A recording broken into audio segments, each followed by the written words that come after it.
മണ്ണ് തിന്നുന്ന രാമനും കുടുംബവും. കൃഷ്ണദേവരായരുടെ സ്വകാര്യ ഉപയോഗത്തിനായി പ്രത്യേകതരം പഞ്ചസാരയാണ് തയ്യാറാക്കിയിരുന്നത്. പലതരത്തിലുള്ള ഔഷധ ചേരുവകളും അതിൽ ചേർക്കുമായിരുന്നു. അതീവ രഹസ്യമായി തയ്യാറാക്കിയിരുന്ന ആ ഔഷധ പഞ്ചാര കഠിനമായ വേലിയില്ലാത്ത അവസരങ്ങളിൽ അരമന മട്ടുപ്പാവിലാണ് ഉണക്കിക്കൊണ്ടിരുന്നത്. അതിനായി ചില വൈദ്യന്മാരെയും കൃഷ്ണദേവരായർ നിയമിച്ചിരുന്നു. ഒരു ദിവസം മഹാരാജാവിനോടൊപ്പം മട്ടുപ്പാവിലെത്തിയ തെന്നാലി രാമൻ അവിടെ പഞ്ചസാര ഉണക്കാനിട്ടിരിക്കുന്നത് കണ്ടു.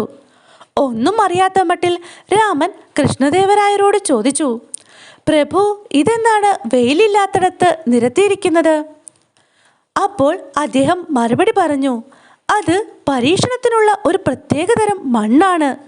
അത് കേട്ടിട്ട് രാമനൊന്നും മിണ്ടിയില്ല.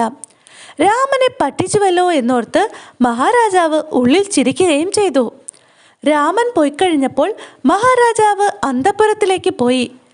തന്ത്രശാലിയായ തെന്നാലി രാമനെ താൻ പറ്റിച്ച കാര്യം അദ്ദേഹം റാണിമാരോട് വിശദമായി പറഞ്ഞു. റാണിമാർക്ക് ചിരി നിയന്ത്രിക്കുവാൻ കഴിഞ്ഞില്ല.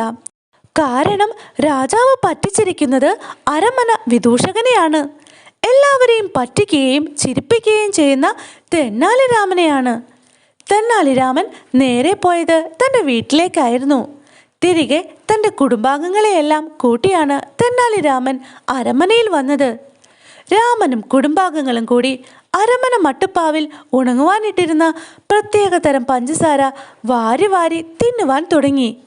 അന്തഃപുരത്ത് നിന്ന് മടങ്ങി വന്ന മഹാരാജാവ് ഇത് കണ്ടു. രാമ, നിർത്തൂ, നിങ്ങൾ എന്താണ് ഈ കാണിക്കുന്നത്? അപ്പോൾ തെന്നാലി രാമൻ മറുപടി പറഞ്ഞു, മഹാപ്രഭു, അടിയങ്ങൾ അരുമയോടെ വളർത്തിയിരുന്ന പശു ഇന്നലെ രാത്രിയിൽ പെട്ടെന്ന് ചത്തുപോയി. എത്ര ശ്രമിച്ചിട്ടും അതിന് ദുഃഖം സഹിക്കുവാൻ സാധിക്കുന്നില്ല.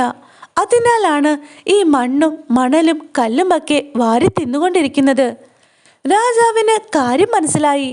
ഉണങ്ങാനിട്ടിരിക്കുന്നത് മണ്ണാണെന്ന് പറഞ്ഞതാണ് ഇപ്പോൾ വിനയായി തീർന്നിരിക്കുന്നത്.